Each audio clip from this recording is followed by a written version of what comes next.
Olá, estamos começando mais uma entrevista no canal Marco Antônio Villa e é sempre muito agradável, sem exagero, conversar com o amigo, colega, divisor lá de bancada do glorioso Jornal da Cultura, o filósofo Luiz Felipe Pondé. Então eu aproveito, claro, primeiro para agradecer a gentileza de ter me atendido e a segunda questão ela é tão ampla, pode ser uma coisa meio até de senso comum, não sei se é, pode ser, mas você, Pondé, imaginaria que a chamada polarização, apesar de todas as dificuldades de pensar em termos ideológicos em polarização, mas esse momento de Fla-Flu, de Corinthians e Palmeiras, de forma mais popular, ele se estende o mínimo desde 2018 até hoje, 2024. Você acreditaria nessa permanência? E se sim, Pondé, qual a razão? No que consiste esse momento, que não é um momento único, assim, quase que específico da história da República Brasileira, mas é um momento que parece que está mais acirrado que nós chamaríamos no passado de contradições. Olha, Vila, eu suspeito que, pelo menos num prazo curto de tempo, não há nenhuma tendência a que isso melhore, sabe? A polarização, né? Eu acho que não, porque ela me parece uma espécie assim de desenvolvimento quase necessário. É claro que não há nada absolutamente em humanas, na vida dos seres humanos, né? Na história, mas eu acho que é quase um desenvolvimento necessário do encontro entre dois fatores. Um, que quando grupos sociais ou pessoas aderem a determinadas práticas políticas, inclusive envelopadas em formas ideológicas, seja elas quais forem, ou seja, quando eu dou minha adesão a uma visão política de mundo que eu creio carrega um bem político absoluto de alguma forma, ou bens políticos absolutos de alguma forma, portanto, estou falando, grosso modo, militâncias. Isso desde o século XIX, a gente pode até identificar isso também no final do XVIII, mas ao longo do século XIX isso vai acontecendo, como a gente sabe, deságua em revoluções e tudo mais. Eu acho que quando esse fato, que é um fato, assim, digamos, de cauda longa, cruza com a emergência da tecnologia de redes sociais, que capilariza e individualiza de uma forma gigantesca a potência dessa militância e dessas opiniões, me parece que aí a gente encontra essa radicalização ou essa politização excessiva. Uma das formas de entender a polarização é entendê-la como uma politização excessiva da sociedade, em campos distintos, né? Então, dado o fato de que eu não acho que as pessoas vão deixar de acreditar, ou acho difícil desenvolver a de politização como um bem comum da sociedade, e por outro lado, não vejo no horizonte uma mudança nas tecnologias de redes sociais, na sua existência, né? Eu acho que num prazo pelo menos próximo, ou pelo menos mediano, acho difícil superar a polarização, inclusive porque é um fenômeno que tende a se alastrar nos Estados Unidos tão terrível quanto aqui, se não for pior, e a Europa também apresenta esse tipo. Então, me parece que, pelo menos em termos de Estados Unidos, são países gigantescos e complicados, não vejo no horizonte uma unidade, Vila. Pondé, tem não sei se é um fenômeno mesmo, isso permanece mais algumas semanas ou não, mas no processo eleitoral aqui de São Paulo. Apareceu uma pessoa que eu conhecia de ouvir falar, nem sabia quem era, chamado Pablo Marçal. Virou candidato por um pequeno partido que nem tem tempo na televisão, não tem deputados no parlamento, e acabou virando momentaneamente, será? É uma pergunta, uma febre nesse processo eleitoral. No Brasil, nós confundimos algumas vezes pesquisa com eleição. Eu estava até fazendo um levantamento em 2022 de pesquisa às vésperas do primeiro e segundo turno em São Paulo para o Senado e presidência, e tem diferenças assim abissais, né? para o Senado, o Márcio França estava eleito com 14 pontos à frente do astronauta. No dia seguinte, o astronauta venceu com 14 pontos à frente do Márcio França. Então, teve as coisas assim, as mais estranhas. Mas parece que ele é um dos protagonistas, mesmo se não for eleitoralmente, ao menos nos debates. E é uma figura nesse sentido diferente, vamos dizer assim, para dizer o mínimo. Eu faço para você a seguinte questão. Ele é na sua avaliação, claro que no calor da hora falta muito ainda. Ele é uma tendência momentânea? Ele é um fato que daqui para frente deve se repetir? Ou é algo que vai, de certa forma, não sei se a expressão é melhor, contaminar o processo político e daqui para frente todos serão Pablo Marçal, né? Terão de imitá-lo, terão de ter o mesmo tipo de representação. O que você considera? Olha, eu acho que, do ponto de vista, pelo menos, do último debate, parece que quase todos estão imitando ele, talvez menos a Tabata, né? Pelo menos como comportamento no debate, já há um indicativo. Eu entendo que se ele permanecer sendo um candidato competitivo no plano das pesquisas, certo?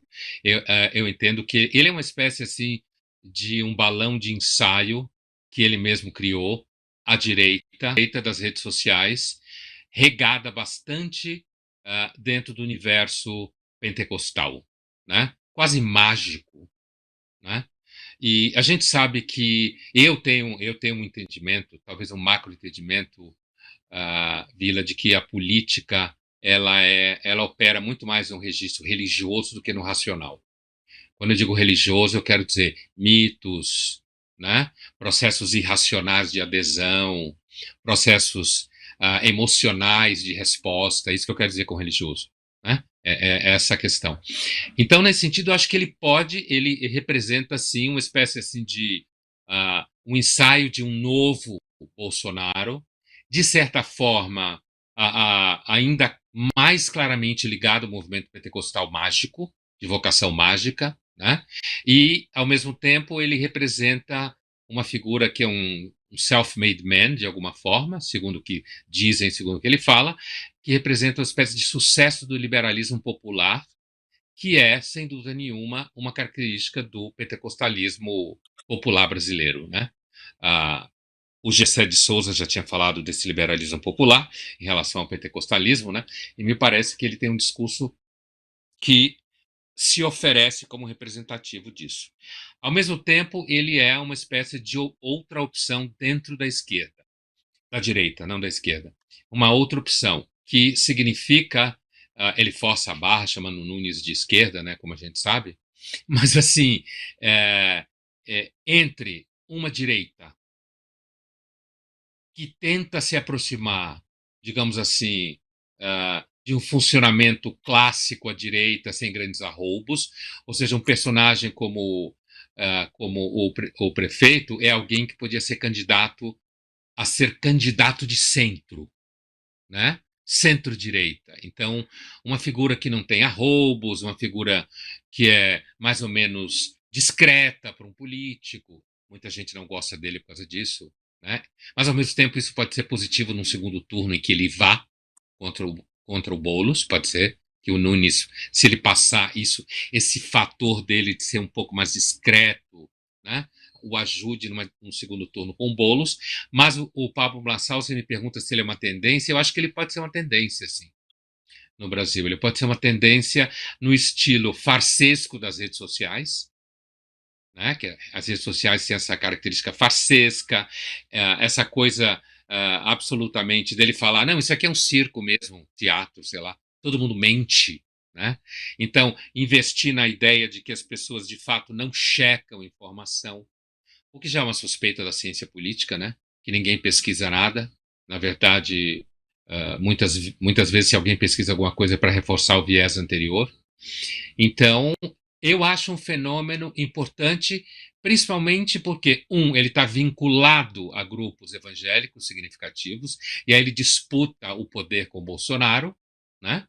Ele disputa esse poder, como o risco de ser uma espécie de Bolsonaro jovem, uma versão nova, ou sabe? Como se fala em celular, alguma coisa assim. E então ele parece ter até então um eco dentro da população evangélica, ou pelo menos parte dela, e ao mesmo tempo ele é a gente pode chamar como se o Aristóteles falava que o homem é um animal político, né? A gente pode dizer que o homem contemporâneo do século XXI é um animal de redes sociais. E nesse sentido ele também pode ser representativo. Por isso me parece que ele é um fenômeno, aliás, está todo mundo ligado nisso, um fenômeno que deve ser observado de perto. Não estou nem falando só do ponto de vista ideológico. O que a gente observa hoje, principalmente, é do ponto de vista ideológico, né? A esquerda atacando o próprio direita do Nunes, centro-direita também atacando, o governador falando uma frase que é muito significativa, que é dizer que o Marçal é a porta de entrada do Boulos na prefeitura, né? Que é o que muita gente acusava o Bolsonaro de, se ele ganhar, ele ser a porta de entrada do retorno do PT, o que aconteceu, né? E se o Marçal vai para o segundo turno com o Boulos, é possível que muita gente que não votaria no Boulos vote no Boulos diante do horror que considera ser o Marçal. E o Nunes, como ele é uma figura mais de centro, centro-direita, uma figura mais discreta, de repente pessoas que não votariam no Marçal, num segundo turno votaria no Nunes, né? Então, eu acho que é um fenômeno importante e pode ser representativo, sim. Você fala da miséria da democracia, alguma coisa assim. Eu acho que a democracia ela tem tocado ah, na parte mais baixa, e quando eu quero dizer baixa, eu não estou falando miserável politicamente, na parte mais baixa no sentido do resto do chão da sociedade, no sentido de capilarização, né? De atingir um número cada vez maior de pessoas com frases, palavras. Bem, a suspensão do Twitter interrompe isso durante algum tempo, de alguma forma, mas as redes sociais têm dado voz a muita gente que não se via representado pela inteligência pública, pela imprensa, que representa essa direita, que alguns chamam de extrema-direita e tal. Então, eu acho que ele é um fenômeno sério. Não que ele seja um candidato sério, mas ele é um fenômeno sério. Uma última questão para ele, para a gente passar para uma outra questão.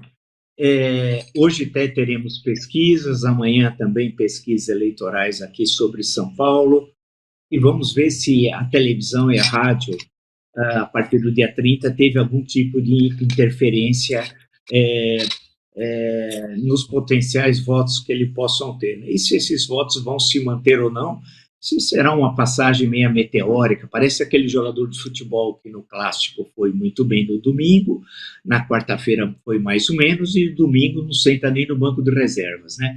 Quer dizer, pode acontecer também isso. Agora, o que me chama a atenção também no caso dele, por fim, é que ele não apresenta propostas. É como se o debate fosse algo absolutamente desnecessário apresentar propostas, a não ser 2 milhões de empregos e o prédio de 1 quilômetro, mais alto da altura, mais alto o prédio de São Paulo e do mundo, provavelmente. Então não tem propostas, ou seja, como o debate fosse uma espécie de picadeiro, vai, no sentido mais popular, e que cada um que representasse melhor o seu papel popular dentro do picadeiro seria escolhido. Não chama atenção, porque os outros quatro, malemar, com toda dificuldade, apresentavam os seus programas. A Tabata falava, o prefeito, o Datena um pouco menos, o Boulos um pouco mais. Não é assim, quer dizer, apresentar debates é secundário, o que vale é a performance. Olha, Vila, nesse sentido é que eu queria dizer que eu acho que o Marçal ele é um experimento, por isso que eu chamei de balão de ensaio. Acho que ele é uma espécie de, não que ele tenha sido lançado por alguém especial, mas não estou entrando nesse mérito, mas ele é uma espécie de experimento. A gente já viu candidatos à prefeitura de São Paulo, por exemplo, largarem muito na frente, como esse craque de um jogo só que você falou, e depois esvaziar como uma bola murcha, né?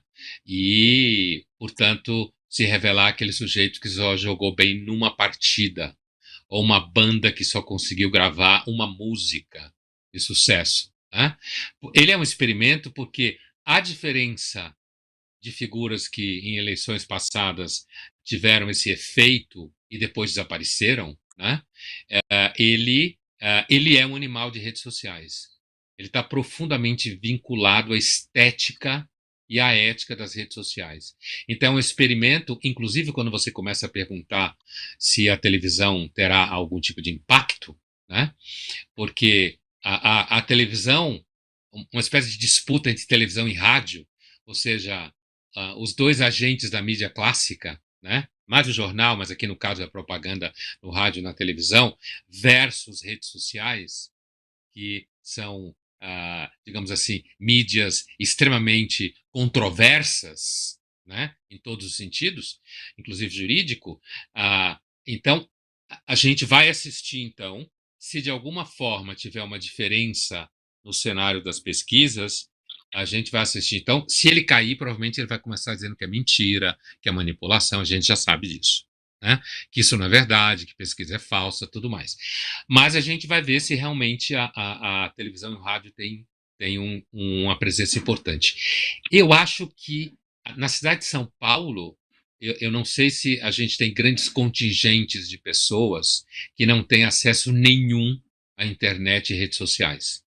Porque quando se fala, por exemplo, em eleições federais, em que você depende de regiões do país que muitas vezes têm muita dificuldade ou não têm nenhum acesso à internet, ao Wi-Fi, então seguramente televisão e rádio, como sempre todo mundo soube, chega mais profundamente. A cidade de São Paulo, a ver se a televisão e o rádio ainda é uma mídia importante de propaganda, inclusive do ponto de vista de níveis diferentes de idade, né? Pessoas mais velhas vendo mais televisão ou rádio, pessoas mais jovens vendo redes sociais, se há esse tipo de estratificação, né? Pessoas que ouvem rádio o dia inteiro, por exemplo, como quem anda no trânsito o tempo inteiro, como taxista, motorista de aplicativo, né? Ou motorista de caminhão, que está sempre plugado em rádio o dia inteiro, né? Uma verdadeira companhia, a ver se na cidade de São Paulo isso vai ter uma diferença derivada, inclusive, então, de um acesso não consistente ao Wi-Fi, internet, redes sociais e tudo mais. O teste virá agora, depois dessas pesquisas que você muito bem lembrou aí. Tem uma questão agora geral, Pondé, é engraçado, até certos momentos, olhando o Brasil republicano, até certo momento, até os anos 30, mais ou menos, do final do Império até os anos 30, a grande referência era a Europa, França e Inglaterra. No campo, algumas questões no campo político para os monarquistas era a Inglaterra e para os republicanos a França. Daí até o 14 de julho ser feriado no Brasil até 1915, mas até 24, chega no governo Arthur Bernardes. 14 de julho era feriado num país que deveria ser, né? Naquele e no Brasil, né? Até 1925, mais ou menos. Bem, então, e a influência inglesa até final do Império, nos debates parlamentares, que eu fico lendo os anais, na época do gabinete Dantas da Bahia, o Rui Barbosa era parlamentar, e ele sempre dava exemplo da Inglaterra. Daí que eles eram apelidados dos ingleses do senhor Dantas, porque a todo momento o exemplo era a Inglaterra. Bem, aí veio a República, tal, a influência inglesa foi grande no campo econômico, não, mas no campo político foi a França.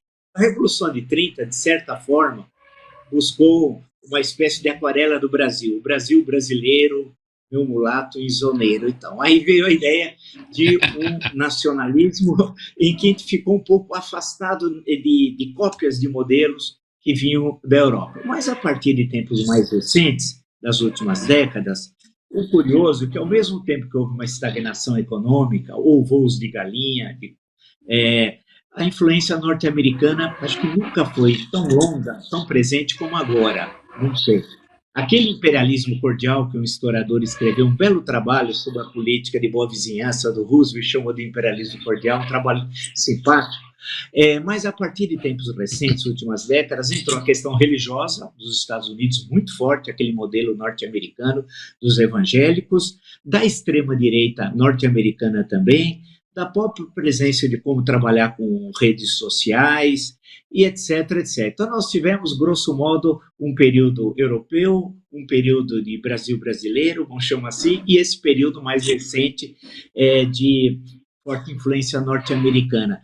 Nós não estamos, nesse sentido, muito marcados por essa influência norte-americana, não para o bem, porque é difícil alguém que não gosta do cinema americano, da literatura, da dramaturgia, né? Da pintura norte-americana, dos grandes museus americanos. Só sou um maluquinho de pedra, mas a gente fica impressionado. Eu me formei lendo grandes autores americanos tal. Nós não acabamos recebendo, e mesmo no campo da esquerda, aí vem uma outra questão interessante. Muitas das questões que aparecem aqui são questões que vêm dos Estados Unidos e que não têm a ver, no fundo, com o marxismo clássico, que nunca foi muito presente, inclusive, nos Estados Unidos. Como é que você analisa isso, Pondé? Então, também você citou várias coisas que se gosta muito aqui, mas também se gosta muito dos Estados Unidos para ir comprar coisas, né? Você vai, sei lá, fazer visto, alguma coisa no consulado americano, nas filas, e quase todo mundo está falando em comprar coisa, então se gosta muito da riqueza americana também. Apesar de que também uma grande parte está tirando visto de imigrante para não voltar mais para o Brasil, né? A gente sabe disso, que tem muita gente que tenta ficar lá. Então, eu acho que a gente não consegue copiar a riqueza americana por uma série de fatores, certo? A noção de sociedade livre de mercado aqui nunca pegou plenamente, nunca pegou, né? Então, de certa forma, isso sempre fica com freio de mão puxado. Agora, sem dúvida nenhuma, acho que a influência cultural americana no sentido largo do termo, não só político, né? Como você bem lembrou no final da tua pergunta, até a esquerda brasileira é americana hoje, né? Ela copia as expressões, copiou o politicamente correto, copiou a discussão de diversidade, copiou o tema das cotas, copiou o tema da teoria de gênero, certo? Quer dizer, é uma cópia completa e total da esquerda americana. Quer dizer, qualquer tentativa de se vincular a uma esquerda histórica e tal, fica difícil. Inclusive porque a esquerda histórica, se a gente pensar até meados ou metade da segunda metade do século XX, ainda estava muito vinculada à União Soviética. A gente sabe que a União Soviética, durante a Guerra Fria, e mesmo antes disso, investiu muito em exportar o modelo marxista, comunista prático deles para o mundo. E essa exportação, como já era comum, por exemplo, na França e mesmo na Inglaterra, era uma exportação que passava muito pelos intelectuais. Já na França é um exemplo claro, né? Passava pelos formadores de opinião nas universidades, inclusive muitos jornalistas já.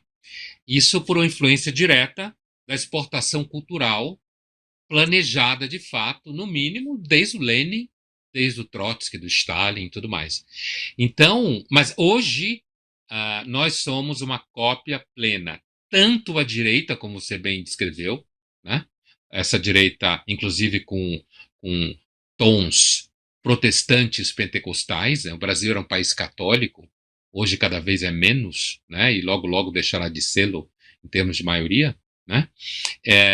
E também a direita paranoica americana, né? Que aqui entrou um pouco abençoada pelos olavistas, né? Teve o seu apogeu no governo Bolsonaro, inclusive no Ministério da Educação, inclusive no Itamaraty, né? Também teve seu apogeu, influência conspiratória, uma direita assim bastante delirante, inclusive durante a pandemia, né? Inclusive nas posições durante a pandemia. Isso parece mostrar que o Brasil, assim como outros países da América Latina, mas não necessariamente todos, a influência europeia foi muito superficial, né? Você sente uma influência europeia muito mais presente, por exemplo, na Argentina, mesmo no Chile, certo? A influência inglesa é interessante porque a Maria chilena parece Maria inglesa. Eles se acham mais ingleses do que qualquer outra coisa, né? Em termos de mitologia nacional. E o Brasil não. O que acontece hoje é que o Brasil se transformou, ele é, de certa forma, na América Latina, um país que é claramente cópia dos Estados Unidos. Isso pode ser, inclusive, função da força cultural que o Brasil tem. Ao ser copiado, ele copia de uma forma extremamente dramática os Estados Unidos, né? E por isso aparece de forma tão evidente aqui. Hoje no Brasil a gente só tem direita americana, quase, né, de estilo americana, extrema direita, paranoica, religiosa, o que for, e esquerda americana cultural, muito menos econômica, né? A política, na realidade, a política partidária, na realidade, está a serviço de discursos identitários, por exemplo, completamente cultural, né? A gente vê, por exemplo, entre o PSOL e o PT tentando assimilar isso, porque o PT originariamente é um partido que tinha um perfil um tanto anterior à esquerda americana, e o PSOL não, o PSOL já é um partido bastante cunhado na direita cultural americana. Então, eu vejo isso assim como a gente copia tendências de comportamento. Eu vejo da mesma forma. Eu vou lhe dar um exemplo dessa semana ou da semana passada. Eu acompanho muito essas coisas de marketing de comportamento, né? E muito tempo dando aula para gente de comunicação, inclusive publicidade. Então, assim, detox digital, certo? Então, uma linha de celulares que são pensados como ferramentas, com design extremamente sofisticado, tá? Material sustentável, lá por $500 atualmente, mais ou menos, né? Que não tem acesso à internet, portanto não tem redes sociais. Ele funciona como telefone, você consegue mandar mensagem só, né? E alguns outros nem isso, né? E tem a lista de música, menu musical que você pode colocar também. Ou seja, ele é chamado de detox digital porque você ficaria desconectado do mundo digital, a não ser que fosse ao seu computador, seu computador de mesa, ou mesmo iPad, se você tiver alguma coisa assim. É evidente que dizer que isso é uma tendência é confundir o nicho de mercado com tendência. É um nicho de mercado. Dizer que detox digital é coisa para jovem que tem dinheiro. Porque o jovem que não tem dinheiro, ele depende do digital para viver, para trabalhar, para buscar Claro. networking, para estabelecer vínculos, para buscar oportunidade de emprego, certo? Ele depende disso. Só um jovem que não depende disso pode brincar de detox digital. Então é mais ou menos como comer comida orgânica cara, como a gente sabe por aí que tem no Brasil, né? Comida orgânica cara. Então eu estou comparando isso para dizer que é o seguinte: assim como a gente comprou Coca-Cola dos Estados Unidos, então a gente comprou a política americana de espetáculo. Os Estados Unidos sempre foi um país meio agressivo, né? Agressivo, que eu digo no sentido, por exemplo, matar presidente, atirar em presidente, sempre foi um clássico nos Estados Unidos. A gente sabe disso, né? Então, É verdade. ou matar ou tentar matar, né? As duas coisas juntas. Portanto, a tentativa de matar o Trump, que ninguém deu muita atenção na imprensa, se fosse o Biden, estava se falando até hoje, né? A gente sabe como é que é a imprensa e a mídia, né? Mas, assim, a tentativa de matar o Trump, mesmo que ela não tenha tido grande efeito na imprensa, na grande mídia e na grande imprensa, ela é um clássico na história dos Estados Unidos. Não tem novidade, digamos assim. Não é que isso seja bom, é que é uma característica. Os Estados Unidos é um país que teve no seu seio, a gente sabe, todo o processo de colonização, todo o número gigantesco de mortes da população indígena, que todo mundo sabe, né, a conquista do Oeste, como se fala, a Guerra Civil Americana, aquele massacre que foi a Guerra Civil Americana, certo? Então, os Estados Unidos é um país que tem uma história bastante violenta. A Europa também tem, né? Assim, os Estados Unidos, um país muito mais novo do que a Europa, muito mais recente do que a Europa, inclusive como democracia moderna. O Paulo Francis dizia que os Estados Unidos moderno nasceu na Guerra Civil, não antes. Nasceu na Guerra Civil. Por quê? Porque a Guerra Civil esmagou a última manifestação de uma sociedade agrária aristocrática, que era o sul americano, né? E trouxe o norte industrial, moderno, esmagando de forma violentíssima o sul quando o sul perdeu a guerra, né? Então, eu acho que isso tudo que você descreveu no Brasil hoje é um tipo clássico de colonização cultural. Clássico, totalmente colonizado culturalmente. Inclusive,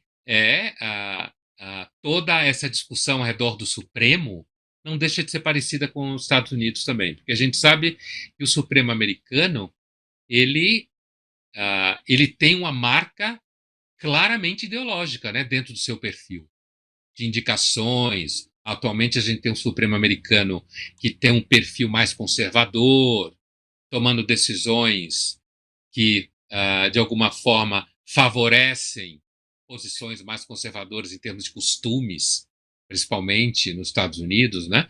E aqui o nosso Supremo também está virando uma caixa de ressonância de polarização ideológica. Isso também está acontecendo. Então, eu acho que até o Supremo brasileiro está ficando parecido com o americano, nesse sentido.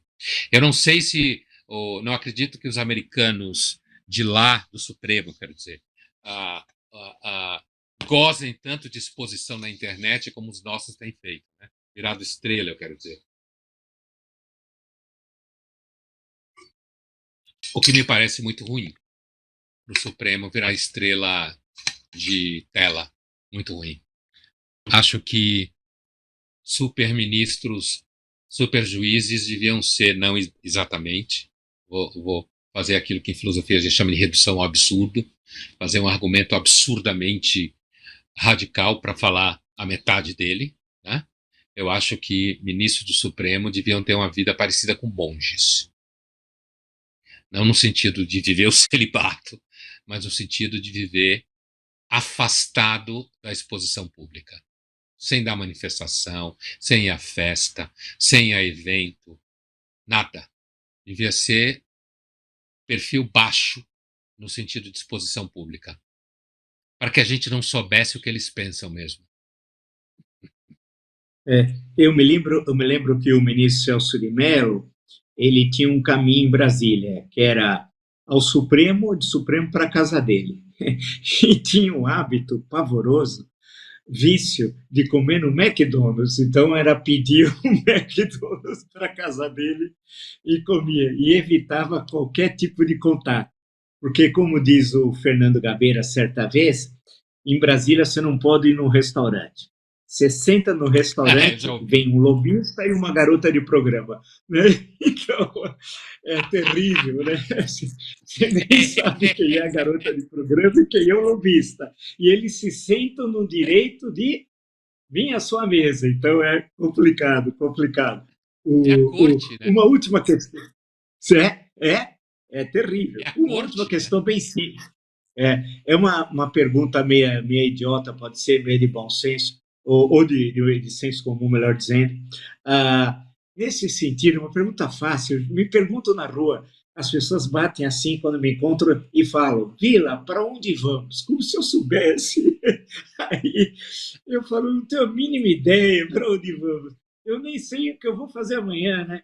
Então eu pergunto para você, o filósofo, dentro dessa análise toda que você fez, dessa nossa conjuntura interligada com as mudanças do mundo, que nunca foi tão global como agora, ao menos na circulação das informações e tudo, para onde nós vamos? Quer dizer, ou é para sermos eternamente independentes, para usar uma linguagem dos anos 60, lá da teoria da dependência, ou para lutarmos contra o imperialismo digital, que agora é a nova forma do imperialismo, para sermos dominados ad eterno, ou cairmos num policarpo-coerismo, lembrando um pouco o Lima Barreto, em que tudo de fora é ruim. Daí, como sair dessa? Assim, algumas pinturas, eu sei que ninguém tem resposta pronta, você não tem, mas o que fazer aí, para lembrar um texto do Lenin, lá do 1902, o que fazer? Para onde nós vamos aí? Olha, eu acho que a resposta mais honesta é a que você dá sempre quando perguntam a você na rua. Eu não tenho a mínima ideia, né? Não dá para. Inclusive quando se pergunta em termos de saída, solução. Eu tenho a impressão que os próximos anos tendem a ser muito parecidos com o que a gente vive hoje, certo? Um certo marasmo dentro da histeria do século XXI. Eu acho o século XXI bastante ridículo, inclusive, com as suas obsessões e manias. Então, eu tendo a pensar, por exemplo, eu estava falando do Supremo, que o comportamento do Supremo ideologizado, contaminado com a discussão política e de costumes, tende a ficar cada vez mais forte. Não vejo nenhum sinal de que isso vai mudar. Né? Inclusive essa discussão de imperialismo digital nesse momento, então, porque hoje uma característica dos perfis políticos é: se eu sou de esquerda, eu voto em tal pessoa, é claro, mas eu frequento tal restaurante, eu vou em tais pousadas, eu moro em tal bairro de São Paulo, certo? Não passo na frente de outros restaurantes. Se eu sou de direita, a mesma coisa, certo? Eu frequento tais restaurantes, eu moro em tais lugares, eu vou em tais e tais locais quando eu viajo. Quer dizer, a polarização política há muito tempo deixou de ser meramente político-partidária. Então, eu acho que isso deve continuar. Não vejo por que isso não continuaria num futuro próximo, né? E, ao mesmo tempo, o que a gente começou a nossa conversa, eu não vejo nenhum sinal de saída da polarização. Nenhum sinal. Talvez se as pessoas perdessem um pouco o interesse pela política, que eu acho muito pouco provável. Talvez É verdade. tivesse alguma saída da polarização. É É. isso aí. Só uma observação minha aqui para nós encerrarmos, mas é engraçado essa questão dos restaurantes, que eu fiquei 30 anos, dos quais 20 na Universidade do Departamento de Ciências Sociais, tinha muitos antropólogos. Eles tinham outras leituras totalmente diferentes que as minhas, mas eu aprendi muito com eles na hora do almoço, bate-papo e tal, e fiquei com alguns vícios de observação antropológica. Então, ah, outro dia, entrando no restaurante com a minha mulher, eu percebi que um casal ao lado falou: o que eles estão fazendo aqui? Então, era o Olha seguinte: aí. aquele restaurante era deles, nós não podíamos Uhum. estar lá, né? Aí É isso eu aí. observei isso, mas é isso mesmo, quer Mas é isso dizer, então mesmo. você determina territórios, né? Territórios assim, né? E ali não era Exatamente. o nosso lugar. É, é, Se você for em é, determinados espaços, você fica até com medo. é verdade, Você tá é até, verdade. de ouvir isso. O que, que eles estão fazendo aqui? De repente o sujeito levantar e falar: o que, que você está fazendo aqui, Vila? É verdade. Pois é sempre muito agradável conversar com você. A vantagem da conversar por aqui, que é mais rápido, é mais tranquilo do que no Jornal da Cultura. Eu tenho uma dó da Karen Bravo, que fica com aquele ponto dizendo: precisa acabar logo, precisa acabar É, logo, porque aquele relógio passa muito coitadinha, rápido ela e ela sofre. sofre para É. diabo. Então é E a legal que gente a se gente pode diverte. conversar. A gente se diverte, é verdade. Eu agradeço muito a tua gentileza aí e numa outra Obrigado oportunidade que nós você. possamos conversar. Muito obrigado aí. Muito obrigado, Vila. Tchau, tchau. Obrigado, Tchau, tchau. tchau. Até Até. a Valeu, próxima. obrigado então.